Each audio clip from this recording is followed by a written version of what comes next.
Huwag ka nang umasa pa, Maribel. Ang kumpanyang ito ay para lamang sa mga taong may mataas na antas sa buhay, hindi para sa isang katulong na kagaya mo na pumasok lang sa pamilya namin dahil sa awa. Ang boses ni Mrs. Reyes ay matalim, parang kutsilyong humahawi sa katahimikan ng malawak na dining room. Sa harap niya, nakapatong ang isang makapal na sobre. Hindi iyon regalo para sa ikatlong anibersaryo ng kasal nila ni Mark. Iyon ay isang kontrata ng diborsyo, puno ng mga kondisyong magpapabaon sa kanya sa kumunoy ng kahihiyan. Nakatayo si Maribel sa tapat ng mahabang hapagkainan. Ang kanyang mga kamay ay abala sa pag-aayos ng mga paboritong putahe ni Mark. Ang bawat plato ay pinunasan niya ng walang bahid ng alikabok, ang bawat kubyertos ay inilagay niya ng may buong pagmamahal. Sa loob ng 3 taon, ang mga kamay na ito ang nagtaguyod sa bawat pangangailangan ng pamilyang ito. Ang mga kamay na ito ang lihim na nag-aayos ng mga gusot sa kumpanya ni Mark tuwing gabi. Habang ang lalaking ito ay natutulog ng mahimbing, walang kamalay-malay na ang kanyang negosyo ay halos gumuho na kung hindi dahil sa diskarte ni Maribel. Maribel, hindi mo ba narinig ang sinabi ni Mommy? Pirmahan mo na yan. Ang boses ni Mark ay malamig, walang emosyon. Sa tabi niya, nakakapit si Clara, ang babaeng ilang buwan nang nakikita ni Maribel sa mga nakaw na mensahe sa telepono ng asawa. Nakasuot si Clara ng mamahaling alahas. Ang parehong alahas na ipinangako ni Mark na bibilhin para sa kanilang anibersaryo. Nakaramdam si Maribel ng matinding panunuyo sa kanyang lalamunan. Ang kanyang dibdib ay tila pinipiga ng isang hindi nakikitang kamay. Nagpapahirap sa kanyang paghinga. Ang mga pader ng mansyon na dati ay tinatawag niyang tahanan ay tila biglang lumiliit. Tila handa siyang lamunin. Ang mga chandelier sa itaas, ang bawat mamahaling painting sa dingding, ang bawat sulok ng silid na ito ay saksi sa lahat ng kanyang pagtitiis. Ngunit sa sandaling ito, ang lahat ng iyon ay nagmistulang mga dayuhan. Dahan-dahan, bumagsak ang basang tela na hawak ni Maribel sa sahig.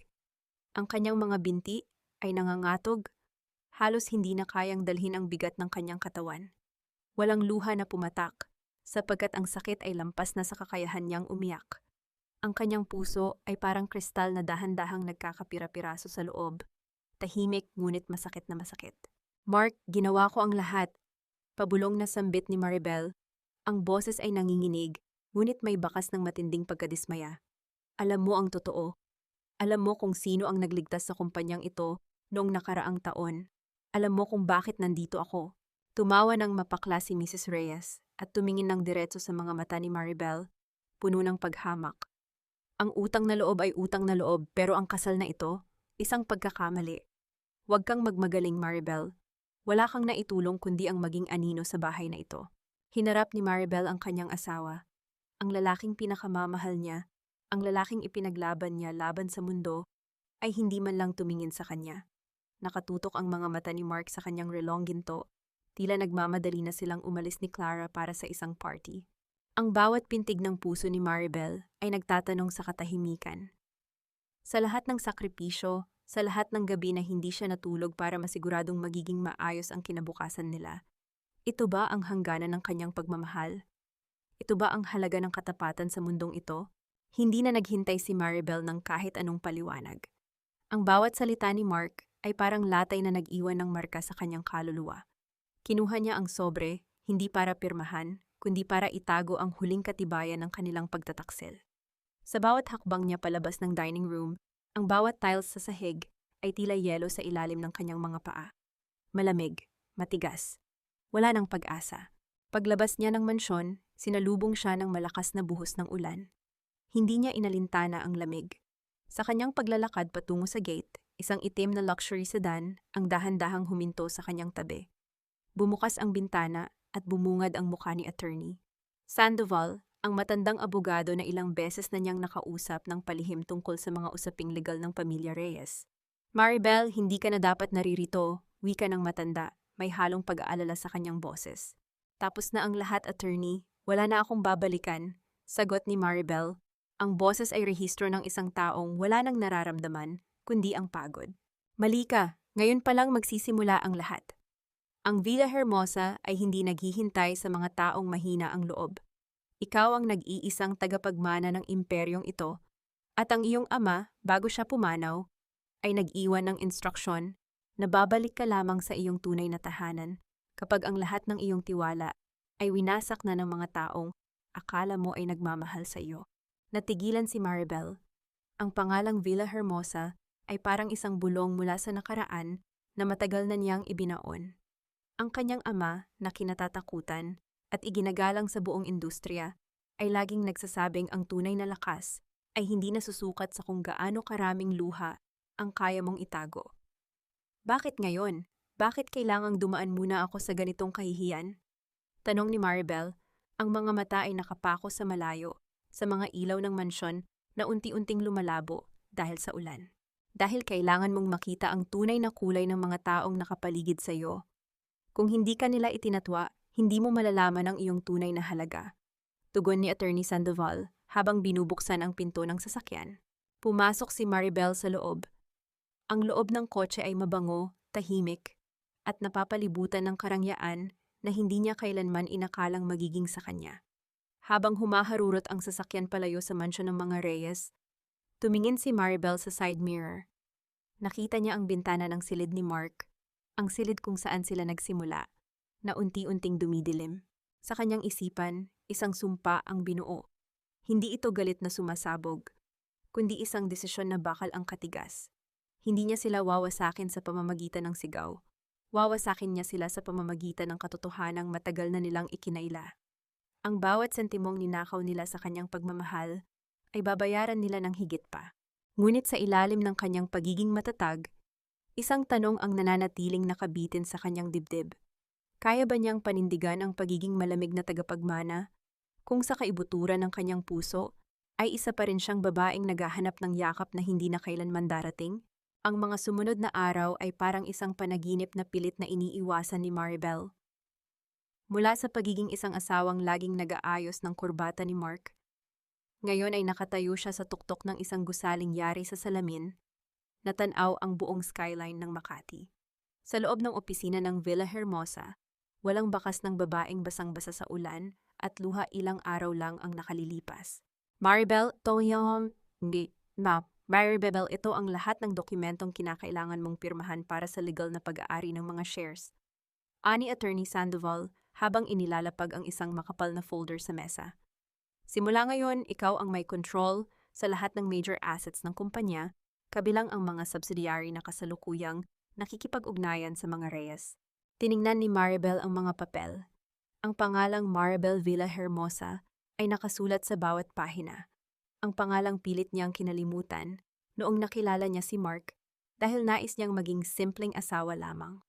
Ngayon, ang pangalang iyon ang magiging armas niya. Attorney, ayaw kong malaman nila agad na ako ang nasa likod nito. Wika ni Maribel, ang boses ay mahinahon, ngunit may autoridad na hindi niya alam na taglay niya.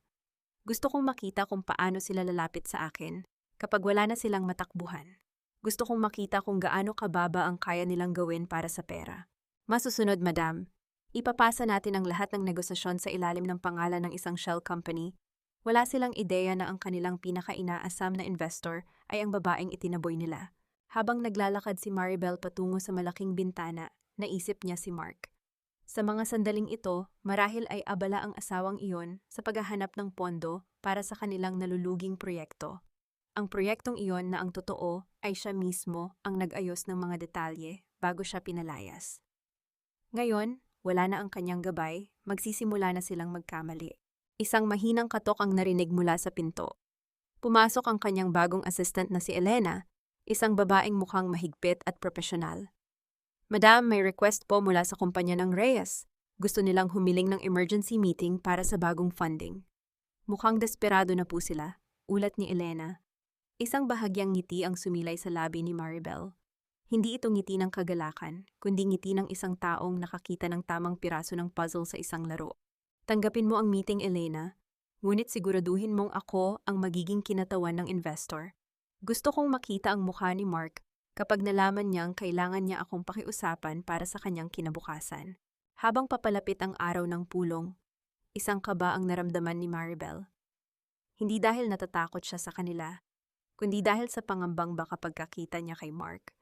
Ang pagmamahal na itinanim niya sa loob ng 3 taon ay maging kahinaan na naman niya. Hinaplos niya ang kanyang dibdib, dinarama ang bawat tibok nito. Kailangan niyang maging matigas. Ang babaeng nagpapakahirap noon ay patay na. Ang natitira na lamang ay ang babaeng hindi na kailanman papayag na tapakan muli. Ang conference room ng Villa Hermosa ay napakalamig. Ang bawat detalye ng interior, mula sa mga mamahaling painting hanggang sa marmol na sahig, ay sumisigaw ng kapangyarihan at yaman. Nakaupo si Maribel sa dulo ng mahabang mesa, nakatalikod sa pinto, tinitignan ang skyline ng lungsod. Ang kanyang suot na dark blue na suit ay nagbibigay sa kanya ng aura ng isang taong hindi basta-basta natitinag. "They're here, madam," bulong ni Elena. Bumukas ang pinto. Pumasok si Mark, kasama ang kanyang ina na si Mrs. Reyes. Mukhang pagod ang mga ito. May mga bakas ng stress sa kanilang mga mata. Hindi pa rin nagbabago ang ugali ni Mrs. Reyes. Mataray pa rin ang tingin sa paligid, habang si Mark naman ay tila hindi mapakali. Patingin-tingin sa paligid, na tila naghahanap ng kumpirmasyon sa kanilang kalagayan. "I am Mr. Reyes, and this is my mother. We are here to discuss the emergency funding agreement with your firm," panimula ni Mark. Ang boses ay subok na maging formal ngunit may bakas ng pangangailangan. Marahan na lumingon si Maribel. Ang bawat galaw niya ay kontrolado. Nang magtama ang kanilang mga paningin, nanlaki ang mga mata ni Mark. Ang kanyang bibig ay bahagyang bumuka. Hindi makapaniwala sa nakikita. "Maribel, ikaw, anong ginagawa mo rito?" Tanong ni Mark. Ang boses ay puno ng pagkalito at kaunting kaba. "Maribel, anong kabaliwan ito?" Sabat naman ni Mrs. Reyes, na mabilis na nagbago ang mukha mula sa pagiging formal patungo sa pagiging mapanghamak. "Ano ang ginagawa ng isang katulong sa ganitong klase ng meeting? Sino ang nagpapapasok sa kanya rito?" Hindi natinag si Maribel. Hindi siya sumigaw, hindi siya nagpakita ng emosyon. Sa halip, dahan-dahan siyang naupo sa head chair, ang posisyon ng pinuno. Ang kanyang mga kamay ay pinagkrus niya sa ibabaw ng mesa. "Mr. and Mrs. Reyes, let's be professional," wika ni Maribel. Ang boses ay matatag at malamig. "I am the primary representative of the Villa Hermosa Investment Group, and as far as I can see, you are the ones requesting for a financial lifeline, not the other way around." Tumawa ng mapakla si Mrs. Reyes at humakbang palapit sa mesa. "Don't play games with us, Maribel. Alam namin ang totoo. You are nothing but a gold digger who got lucky. Hindi mo kami maloloko sa mga costume na suot mo. If you don't believe me, you can check the documents provided by my legal team." Sagot ni Maribel habang itinatulak ang folder patungo sa kanila. "But let me make it clear. Ang desisyon ko ngayon ang magsasabi kung ang kumpanya ninyo ay mananatiling bukas-bukas ng umaga o magsasara na ng tuluyan." Tinitigan ni Mark si Maribel. Sa loob ng 3 taon, nakita niya ang babaeng ito na nagluluto, naglilinis at nagmamahal ng walang pasubali. Ngunit ang babaeng nasa harap niya ngayon ay tila isang estranghero, isang taong may kapangyarihang yumanig sa kanyang mundo. Ang pangamba ay unti-unting pumapalit sa kanyang kayabangan. "Maribel, please," wika ni Mark. Ang boses ay bumaba, nagbabaka sakali. "Alam kong galit ka sa nangyari. Pag-usapan natin ito ng pribado. Huwag nating haluan ng personal ang negosyo." "Personal?" sagot ni Maribel. Ang boses ay matalim at puno ng pait. "Noong itinapon niyo ako sa labas ng bahay habang umuulan, personal ba yun? O baka naman nakalimutan niyo na ang bawat luha ko nun?" Tumahimik ang buong silid. Tanging ang tunog ng aircon ang maririnig. Ang bawat sandali ng katahimikan ay parang isang mabigat na kadena na pumupulupot sa leeg ng mga Reyes. Hindi nakasagot si Mark. Ang kanyang mga mata ay pabalik-balik sa mga dokumentong nakalatag sa mesa at sa mukha ni Maribel. Ang dating babaeng dati ay yumuyuko sa bawat utos niya ay ngayon ay nakatingin sa kanya ng may malamig na awtoridad na hindi niya kailanman inakala. "Bakit ka tumatahimik, Mark?" Hamon ni Maribel. Ang boses ay parang yelo na humahaplos sa balat. "Akala ko ba ay desperado kayong makakuha ng pondo? O baka naman mas mahalaga pa sa inyong dalawa ang pride kaysa sa kinabukasan ng inyong kumpanya?" "Maribel, huwag mong gamitin ang kapangyarihang iyan para maghiganti," singhal ni Mrs. Reyes, habang nakaturo ang nanginginig na daliri sa kanya. "Alam naming lahat na swerte ka lang. Paano ka napunta sa posisyong ito? Siguro ay may ginawa kang masama. Baka nakipag-ugnayan ka sa kung sinong mga lalaki para lang makakuha ng posisyong ito." Ang mga salitang iyon ay parang matalas na patalim na sumubok humiwa sa dangal ni Maribel. Ngunit sa halip na magalit, isang mapanuyang tawa ang pinakawalan ni Maribel. Tumayo siya, ang bawat hakbang niya palapit kay Mrs. Reyes ay tila isang babala. Ang tingin niyo sa akin ay basura, hindi ba? Bulong ni Maribel nang makalapit na siya, nang husto sa matanda. Ngunit sa loob ng 3 taon, ang basurang ito ang nag-aayos ng mga buwis niyo, ang basurang ito ang gumagawa ng mga deal na nagpapanatili sa inyo sa tuktok. At ang basurang ito ang bumuo ng sistemang ginagamit niyo ngayon para magnakaw ng pera mula sa mga investors. Namutla si Mrs. Reyes.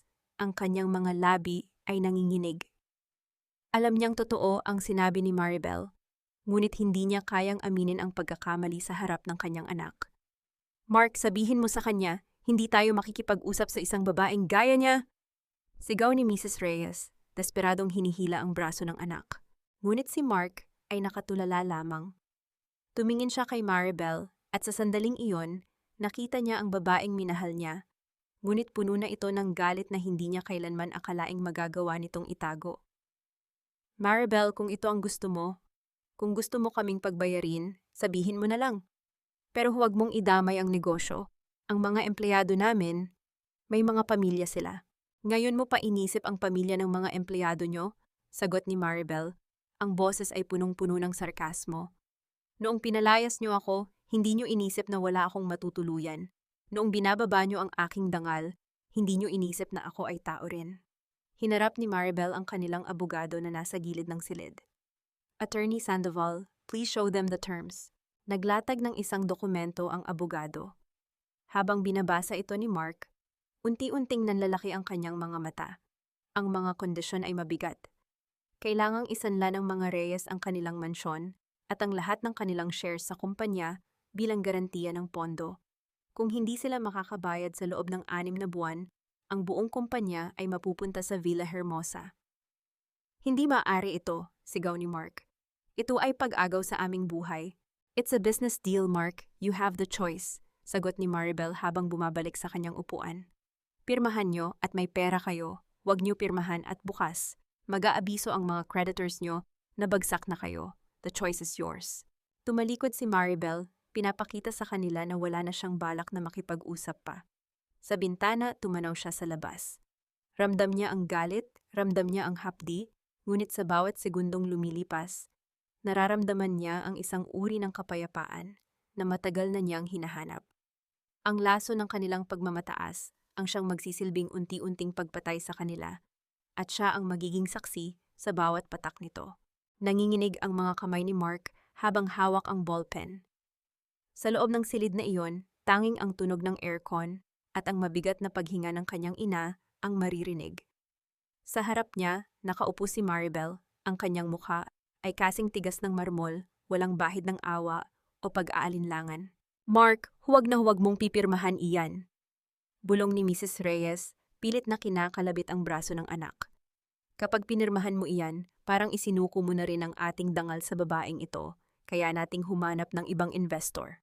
Huminga ng malalim si Maribel at tumingin ng diretso sa kanila. Ang ibang investor? Saan? Sa kumpanyang halos baon na sa utang dahil sa maling desisyon nyo sa nakaraang 3 buwan? Huwag nyo akong biruin, alam nating 2 na ang Villa Hermosa na lang ang natitirang pag-asa nyo para hindi makulong dahil sa fraud. Natigilan si Mrs. Reyes. Ang salitang fraud ay parang latigo na tumama sa kanyang mukha. Paano mo nalaman ang tungkol sa mga account na yon? Nauutal na tanong ni Mark. Ang kanyang mga mata ay nanlalaki sa gulat. Dahil ako ang nag-ayos ng libro nyo sa loob ng 3 taon, Mark. Malamig na sagot ni Maribel. Nakalimutan nyo na ba? Lahat ng galaw nyo, lahat ng peking resibo na itinago nyo, hawak ko ang lahat ng ebidensya. So pirmahan nyo o gusto nyong makita ang sarili nyo sa harap ng judge sa susunod na linggo? Ang bawat salita ni Maribel ay parang mga talim na humihiwa sa kanilang kumpiyansa. Si Mark, na dati ay laging mapang-api, ay unti-unting napayuko. Ang realidad ng kanilang sitwasyon ay dumating na parang isang malakas na suntok. Wala na silang takas. Ang babaeng dati nilang itinuturing na katulong ay siya na ngayong may hawak ng kanilang kalayaan. Dahan-dahan, nilapit ni Mark ang ballpen sa papel. Ang bawat segundo ay tila isang oras. Nang lumapat ang tinta sa kontrata, Naramdaman ni Maribel ang isang kakaibang emotion. Hindi ito tuwa, kundi isang uri ng pagpapakawala. Ang pagpapakawala sa 3 taon ng pagtitiis, ng pagmamahal na walang kapalit, at ng pagkabigo. Pirma na Kiwan. Wika ni Mark nang matapos siya. Ang boses ay mahina, halos pabulong na lang. Ibinagsak niya ang ballpen sa mesa, na parang isang bigat na hindi na niya kayang dalhin. Kinuha ni Maribel ang dokumento. Tinitigan niya ang lagda ni Mark. Ang lagda na dati ay makikita sa mga card na ibinibigay nito sa kanya tuwing Valentine's Day. Ngayon, ang lagda na iyon ay ang simbolo ng kanilang pagtatapos. Maraming salamat, maikling wika ni Maribel. Ang pondo ay ililipat sa account nyo sa loob ng 24 na oras. At tandaan nyo, ang bawat sentimo nito ay may kaakibat na obligasyon. Huwag kayong magkamali dahil sa susunod na pagkakataon, hindi na ako magbibigay ng pagkakataon. Tumayo si Maribel at lumabas ng silid. Iniwan silang dalawa ni Mrs. Reyes na nakatulala sa gitna ng silid na punong-puno ng karangyaan na unti-unti nang nawawala sa kanila. Habang naglalakad sa hallway, hindi napigilan ni Maribel na manginig ang kanyang mga kamay. Napahinto siya sa labas ng gusali, tumingin sa langit at huminga ng malalim. Nagawa niya. Pero bakit sa bawat panalong nakukuha niya, parang may isang bahagi ng kanyang puso ang lalong nanlalamig. At pagkalipas ng ilang araw, ang mga Reyes ay nagsimulang makaramdam ng ginhawa sa perang ipinautang ni Maribel. Ngunit hindi nila alam na ito ay isa lamang pain. Sa loob ng mansyon ng mga Reyes, si Mark ay abala sa pagpaplano ng mga bagong proyekto, habang si Clara naman ay patuloy na nag-aaksaya ng pera sa mga mamahaling gamit, umaasang ang buhay mayaman ay magpapatuloy. Sa kabilang banda, si Maribel ay hindi nagpabaya. Bawat linggo, sinusuri niya ang bawat galaw ng kumpanya ng mga Reyes sa pamamagitan ng mga auditor na siya mismo ang nag-utos. Bawat maling paggastos ni Clara, bawat kaduda-dudang kontrata ni Mark, ay maingat na itinatala ni Elena, ang kanyang assistant. Madam, mukhang sinusubukan na naman nilang ilipat ang pondo sa isang personal na account ni Clara, ulat ni Elena habang nakatayo sa tapat ng mesa ni Maribel. Isang malamyos na ngiti ang sumilay sa labi ni Maribel. Hayaan mo sila, Elena. Hayaan mong isipin nilang nakakalusot sila. Kapag mas malaki ang butas na ginawa nila, mas masakit ang pagbagsak. Maya-maya, tumunog ang telepono ni Maribel. Isang tawag mula sa isang dating kakilala, si Julian, isang matalik na kaibigan, noong siya ay nasa kolehiyo pa, bago pa man niya makilala si Mark. Si Julian ang tanging tao na alam ang kanyang tunay na pagkatao bago siya nagpakasal. Maribel, nabalitaan ko ang lahat. Balita ko ang dating asawa mo ay unti-unti nang nahuhulog sa bitag mo. Boses ito ni Julian sa kabilang linya, may halong pag-aalala. Hindi ito bitag, Julian. Ito ay hustisya, sagot ni Maribel. Bahagyang lumambot ang kanyang boses. Hustisya o paghihiganti? Maribel, kilala kita. Hindi ka ganito. Natatakot ako na sa paghabol mo sa kanila, unti-unti mo ring nawawala ang sarili mo. Tumahimik si Maribel. Ang mga salita ni Julian ay parang isang salamin na humaharap sa kanyang sarili. Minsan sa gitna ng gabi, napapaisip siya. Kung makakamit na niya ang lahat ng paghihiganti, ano na ang matitira sa kanya? Siya ba ang babaeng mapagmahal na nakilala ni Julian? O ang malamig na tagapagmana na kailangan niyang ipakita sa mundo? Kailangan ko itong gawin, Julian. Sila ang nagturo sa akin kung paano maging ganito, sagot niya bago ibaba ang telepono. Sa gabi ring iyon, nagpa siya si Maribel na bumisita sa isang lugar na madalas niyang puntahan noong siya ay hirap pa, isang maliit na simbahan sa gilid ng lungsod. Doon, sa harap ng altar, ramdam niya ang bigat ng kanyang mga desisyon. Walang mga tauhan, walang mga kontrata, walang mga taong kailangang manipulahin. Habang nakaluhod, hindi niya napigilan ang pagtulo ng kanyang mga luha. Ang bawat patak ay pagpapakawala sa sakit na 3 taon niyang kinalimutan. Sa gitna ng kanyang pag-iyak, isang anino ang lumitaw sa gilid. Si Julian, na sumunod pala sa kanya, ay tahimik na nakatayo at nag-aabang. Hindi masamang maging malambot, Maribel, bulong ni Julian. Ang pagpatawad ay hindi para sa kanila. Ito ay para sa iyong sariling kalayaan. Tumingin si Maribel kay Julian, ang kanyang mga mata ay puno ng pagkalito. Gusto niyang maniwala sa sinasabi nito, ngunit ang galit na nakatanim sa kanyang puso ay tila isang ugat na mahirap bunutin. Ang gabi ay naging saksi sa isang babaeng naguguluhan sa pagitan ng hustisya at paghilom. Kinabukasan, sa opisina ng mga Reyes, ang hangin ay puno ng tensyon. Si Mark ay abala sa pakikipag-usap sa telepono, ang kanyang boses ay nanginginig sa galit. Anong ibig mong sabihin na hindi na-approve ang loan? Kasama sa kasunduan ng dagdag na pondo, Sir, may mga red flag po sa huling financial audit. May mga pondo na lumalabas papunta sa personal accounts at base sa protocol ng Villa Hermosa, kailangan munang ipaliwanag ang mga transaksyong ito bago ilabas ang susunod na tranches. Sagot ng boses sa kabilang linya. Si Clara, na kasalukuyang nag-o-order ng mga bagong designer bags online, ay napatigil. Anong problema, Mark? Sabi mo ay may pera na tayo? Tumahimik ka muna, Clara, nakikipag-usap ako, sigaw ni Mark. Sa gitna ng kanyang pagkapikon, biglang bumukas ang pinto. Pumasok si Mrs. Reyes, ang mukha ay namumutla sa galit.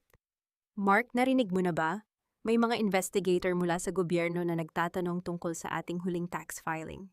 Sinasabi nilang may kulang at may mga dokumentong peke, wika ng ina. Nabitawan ni Mark ang kanyang telepono. Ang lahat ng kanyang binuong plano ay parang bahay na gawa sa baraha na unti-unting ginigiba ng hangin. Paano nangyari iyon? Sino ang nagsumbong? Sa sandaling iyon, tila isang kidlat na tumama sa kanyang isipan ang mukha ni Maribel. Ang paraan ng pagkakaayos ng mga libro, ang bawat pirma na siya mismo ang nag-utos na ilagay. Lahat ng iyon ay gawa ng kanyang dating asawa. Siya. Si Maribel ang may alam ng lahat ng sikretong ito. Habang nagaganap ang kaguluhan sa loob ng mansyon ng mga Reyes, si Maribel ay tahimik na nagkakape sa isang cafe sa tapat ng gusali ng mga Reyes. Hawak niya ang isang tablet kung saan makikita ang bawat CCTV feed at real-time updates ng kanilang kumpanya. Kasama niya si Julian, na kanina pa nakatingin sa kanya ng may pag-aalala. Ang mga mukha nila, gusto mo bang makita, Maribel? Tanong ni Julian habang itinuturo ang tablet. Hindi ko na kailangang makita. Alam ko ang hitsura nila kapag napagtanto nilang wala na silang matatakbuhan. Sagot ni Maribel, ang kanyang boses ay kalmado, ngunit ang kanyang mga mata ay nananatiling matalim. Maribel, kapag natapos ito, ano ang plano mo? Uubusin mo ba talaga sila hanggang sa huling sentimo? Tumingin si Maribel sa labas ng bintana. Nakita niya ang isang batang babae na naglalakad sa kalsada, humahawak sa kamay ng kanyang ina. Naalala niya ang kanyang sariling ina, ang tanging tao na tunay na nagmahal sa kanya bago ang lahat ng ito. Ang gusto ko lang naman ay maibalik ang katarungan, Julian. Hindi ko hinangad na maging ganito kalupit. Pero sila ang nagtanim ng puot sa puso ko. Sa bawat araw na nakikita ko silang nagdurusa sa sarili nilang kasalanan, parang nababawasan ang bigat sa dibdib ko. Pero ang tanong ay, hanggang kailan? Muling tanong ni Julian. Ang paghihiganti ay parang alak.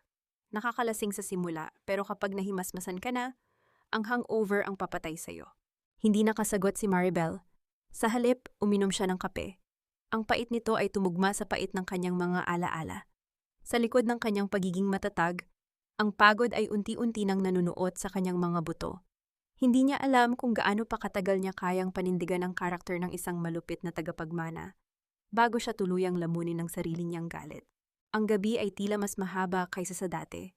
Sa loob ng opisina ng mga Reyes, nakatayo si Mark sa tapat ng bintana, pinapanood ang mga ilaw ng syudad na tila tumatawa sa kanyang pagbagsak.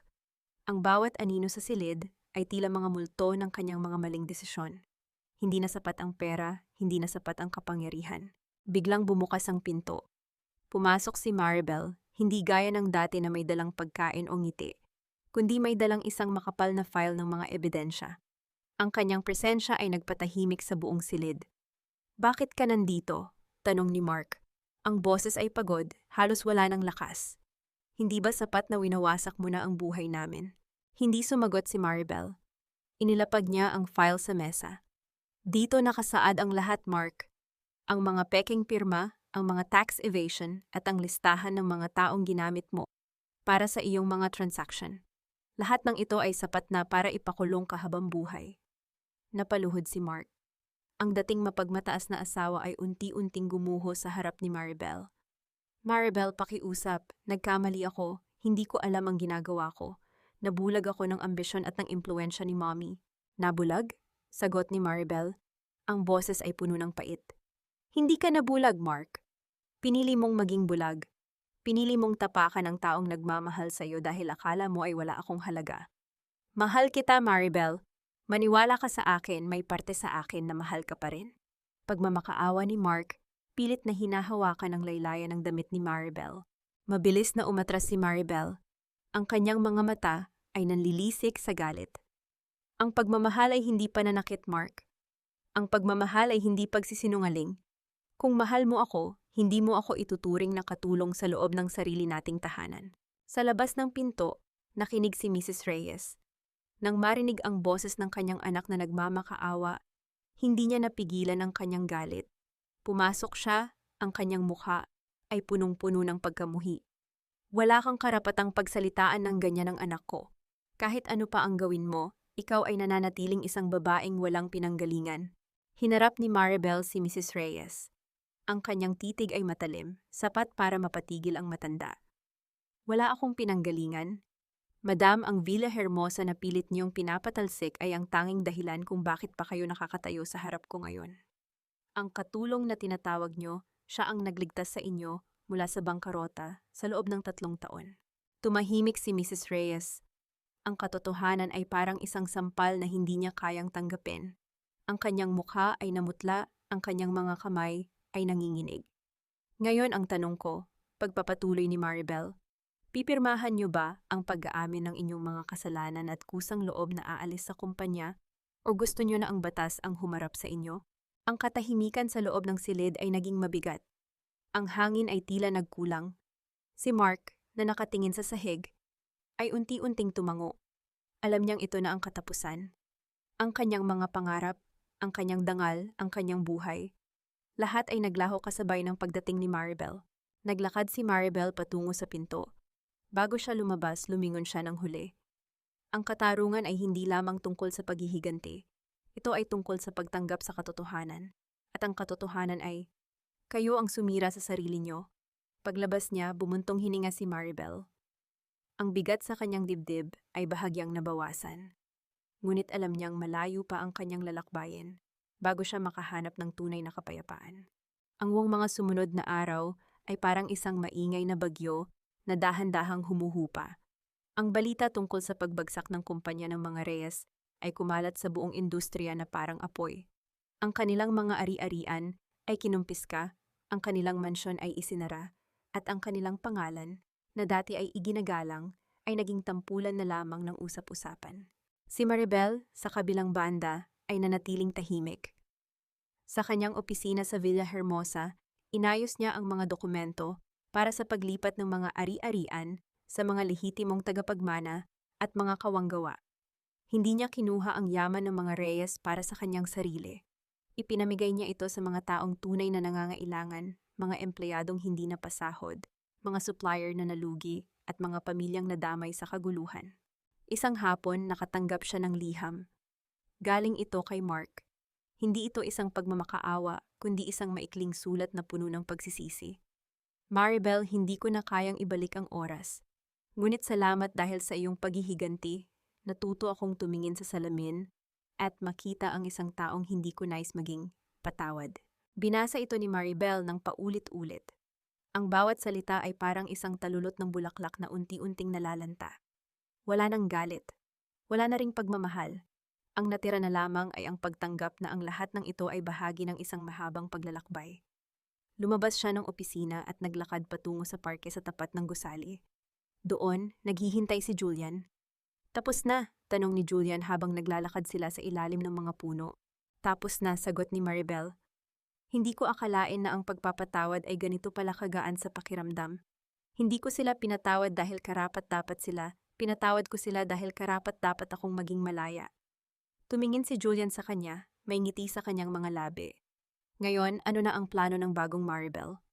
Magpapahinga, maglalakbay, at marahil magsisimulang magmahal muli. Ngunit sa pagkakataong ito, ang unang taong mamahalin ko ay ang sarili ko, tugon ni Maribel. Habang naglalakad sila, nakita ni Maribel ang isang bata na naglalaro ng saranggola. Ang saranggola ay pumapailan lang sa langit, malaya at walang kinatatakutan, parang siya. Ang kanyang nakaraan ay nakabaon na sa lupa, habang ang kanyang hinaharap ay malawak at puno ng liwanag. Hindi na siya ang Maribel na naglilingkod sa mansyon. Hindi na siya ang asawang nagmamakaawa para sa atensyon. Siya na si Maribel, isang babaeng may dangal, may lakas, at higit sa lahat, may kapayapaan sa kanyang puso. Ang bawat peklat sa kanyang nakaraan ay hindi na mga sugat, kundi mga alaala ng isang babaeng natutong bumangon mula sa abo. Habang papalubog ang araw, ang liwanag nito ay tumama sa mukha ni Maribel. Ang kanyang mga mata, na dati ay puno ng luha, ay ngayon ay nagniningning na sa pag-asa. Ang kabanata ng kanyang paghihirap ay tuluyan na ngang natapos, at ang kabanata ng kanyang tunay na kaligayahan ay nagsisimula pa lamang. Makalipas ang ilang buwan, ang buhay sa Villa Hermosa ay naging tahimik at payapa. Wala na ang mga ingay ng iskandalo, wala na ang tensyon ng paghihigante. Si Maribel, sa halip na manatili sa tuktok ng korporasyon, ay unti-unting ipinasa ang pamamahala sa isang board of directors na pinagkakatiwalaan niya. Nais niyang bumalik sa simpleng buhay, ang buhay na dati niyang ipinagkait sa sarili. Sa isang probinsya sa Laguna, nagtayo siya ng isang maliit na foundation para sa mga kababaihang dumanas ng pang-aabuso o pagtataksil. Ito ay hindi isang kumpanya, kundi isang silungan.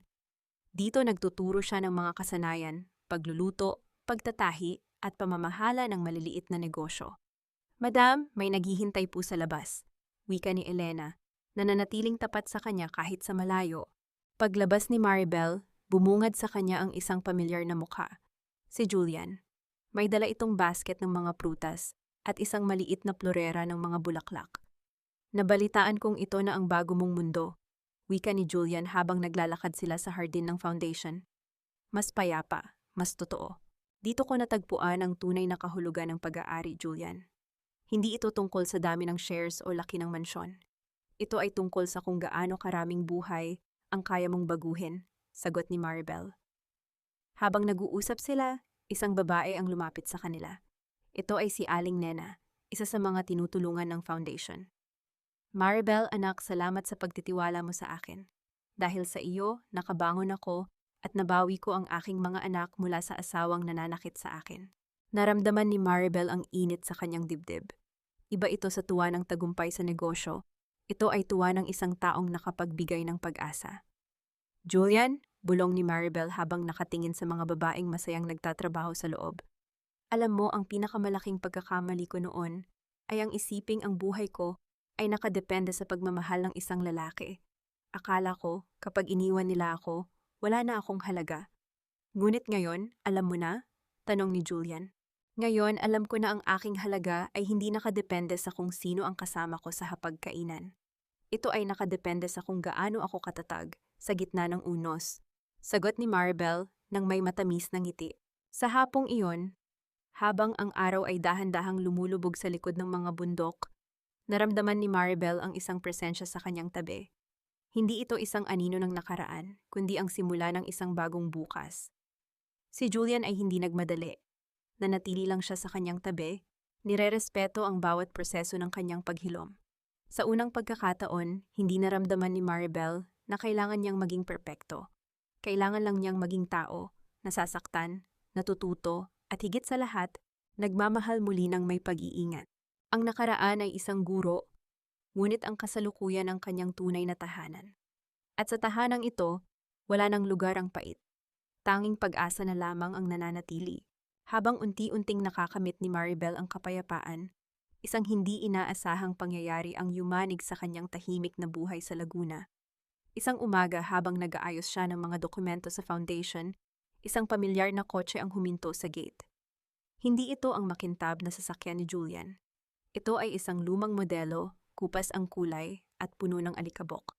Bumaba ang isang lalaking payat, gusot ang damit at malalim ang mga mata, si Mark. Hindi makapaniwala si Maribel. Ang lalaking dati ay nakasuot ng mamahaling suit at laging maayos ang buhok ay mukhang matandang hindi na inalagaan ang sarili.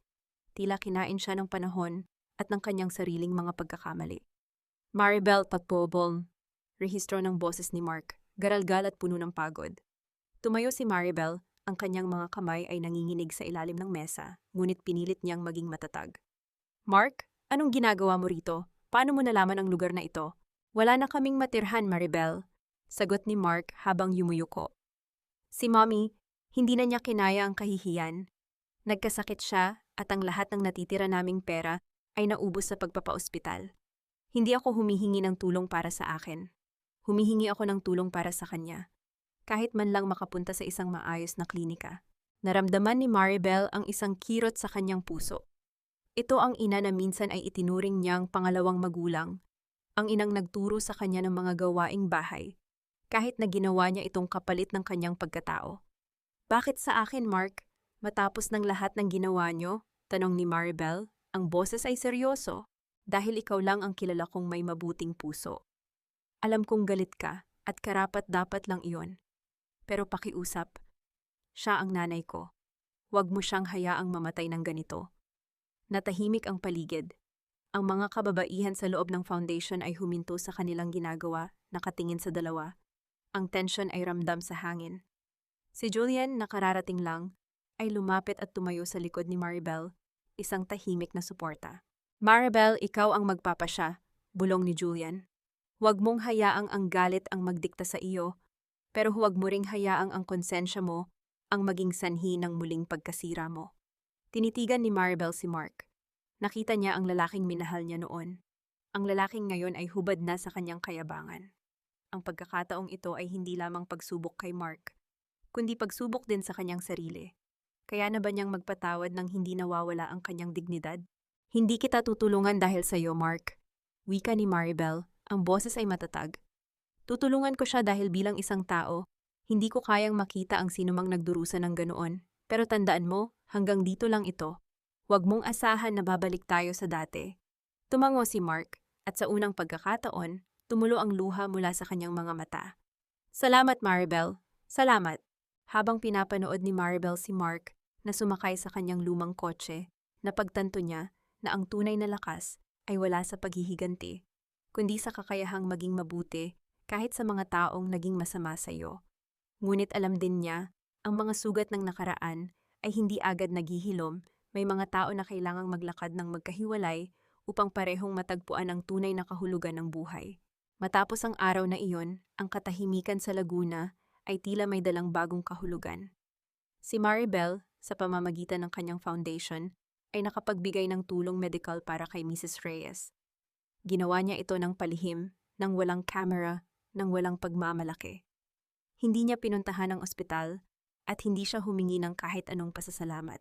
Ngunit ang pagkilos na iyon ay hindi nagpahinto sa pagbabago ng lahat. Isang gabi, habang naglalakad sa baybayin ng dagat malapit sa kanyang tirahan, nakita niya si Mark na naghihintay sa isang bench. Ang lalaki ay mukhang mas payat, ngunit may bakas ng kalmado sa kanyang mukha. Maribel, tawag nito, hindi na ang mapanghusgang tono ng dati, kundi isang boses na puno ng pagtanggap. Nalaman ko na ang tungkol sa tulong mo. Salamat. Si Mommy, nasa critical na kondisyon pa rin, pero hindi na siya nagdurusa. Tumabi si Maribel sa malayong dulo ng bench. Huwag mo akong pasalamatan, Mark. Ginawa ko iyon para sa kapayapaan ng sarili kong konsensya, hindi para sa inyo. Alam ko, sagot ni Mark. At alam ko ring huli na para humingi ng tawad sa lahat ng nawala. Sa nakaraang mga buwan, natutunan ko ang halaga ng bawat pagkakamali. Akala ko noon, ang pera ang nagpapatakbo sa mundo. Akala ko ang pagiging superior ang sukatan ng lalaki. Maling-mali ako. Tumingin si Maribel sa malawak na dagat. Ang mga alon ay dumarating at umaalis, parang mga alaala. Mark, ang sakit na ibinigay niyo sa akin ay hindi basta-basta mawawala. Pero sa totoo lang, hindi na rin ako galit. Ang galit ay nangangailangan ng oras at enerhiya na wala na akong balak ibigay sa inyo. Aalis na kami, pagpapatuloy ni Mark. Kumuha kami ng trabaho sa malayong probinsya. Magbabagong buhay kami. Hindi na kami kailanman manggugulo sa'yo. Sa sandaling iyon, naramdaman ni Maribel na ang huling tanikala na nakagapos sa kanya sa nakaraan ay unti-unti nang napapatid. Hindi dahil sa pagpapaalis niya kay Mark, kundi dahil sa pagtanggap na ang bawat tao ay may sariling landas na dapat lakaran. Mabuti kung ganoon, sagot ni Maribel.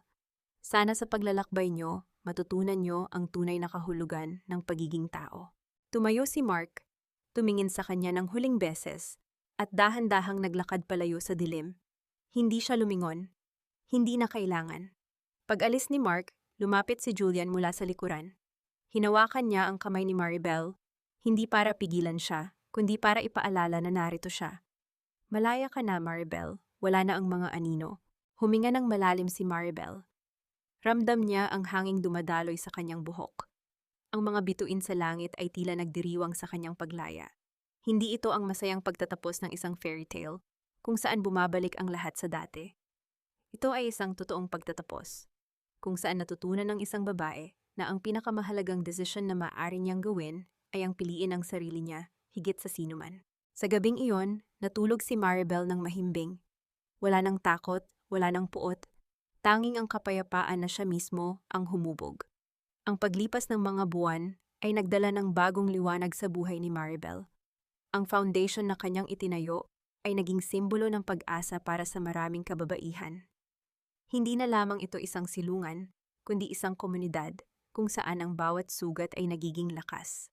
Isang umaga, habang nag-aabang si Maribel sa labas ng kanilang opisina, sinalubong siya ng isang sorpresang pagbisita. Ang mga babaeng tinutulungan niya ay naghanda ng isang simpleng selebrasyon para sa anibersaryo ng foundation. May mga pagkain, tawanan, at mga kwento ng tagumpay. Maribel, kung hindi dahil sa iyo, baka hanggang ngayon ay nakakulong pa rin ako sa takot. Wika ni Aling Nena habang inaabutan siya ng isang handmade na kwintas. Tumingin si Maribel sa paligid. Nakita niya ang mga ngiti na dati ay puno ng pait. Ngayon, ang mga ito ay puno ng buhay. Napagtanto niya na ang kanyang sariling paglalakbay, mula sa pagiging isang inaliping asawa hanggang sa pagiging isang malayang babae, ay hindi lamang para sa kanya. Ito ay isang paalala na kahit gaano kadilim ang gabi, ang araw ay muling sisikat para sa mga taong matapang na naghihintay. Lumapit si Julian, may hawak na 2 tasa ng kape. Ang ganda ng tanawin, di ba? Hindi lang ang hardin, kundi ang mga buhay na nabago mo. Hindi lang ako ang gumawa nito, Julian. Tayo lahat, sagot ni Maribel habang tinatanggap ang kape. Maribel, naisip ko lang, mula sa simula hanggang ngayon, ang dami mo nang dinaanan, may mga pagsisisi ka pa ba? Tanong ni Julian. Ang boses ay seryoso ngunit mapagmahal. Tinitigan ni Maribel ang langit. Ang tanging pagsisisi ko lang ay ang pag-aakalang kailangan kong maging perpekto para mahalin. Pero ngayong malaya na ako, natutunan kong ang pagiging tao, na may kahinaan, may takot, at may pag-asa, ang pinakamagandang bahagi ng buhay. Sa sandaling iyon, ang pagmamahal na nararamdaman ni Maribel para kay Julian ay hindi na isang kailangan, kundi isang pagpili. Hindi na siya naghahanap ng proteksyon. Ang hinahanap niya ay isang kapantay na maglalakad kasabay niya.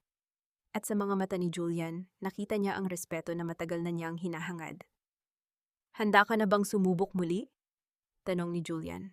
Ngumiti si Maribel. Hindi na ang ngiting puno ng pait, kundi ang ngiting puno ng tiwala. Handa na ako, hindi para sa nakaraan, kundi para sa kung ano ang pwede nating buuin ngayon. Sa hangin na dala ng simoy ng dagat, naramdaman ni Maribel ang isang bagong simula. Ang mga bintana ng kanyang puso, na dati ay nakasara dahil sa sakit, ay unti-unti nang bumubukas. Alam niyang hindi magiging madali ang lahat, pero sa bawat pagkakataon, pipiliin niyang maging totoo, maging matapang, at higit sa lahat, maging masaya. Ang araw ay sumisikat ng matapang sa ibabaw ng Villahermosa, hindi na bilang isang malamig na simbolo ng yaman, kundi bilang isang sentro ng pag-asa.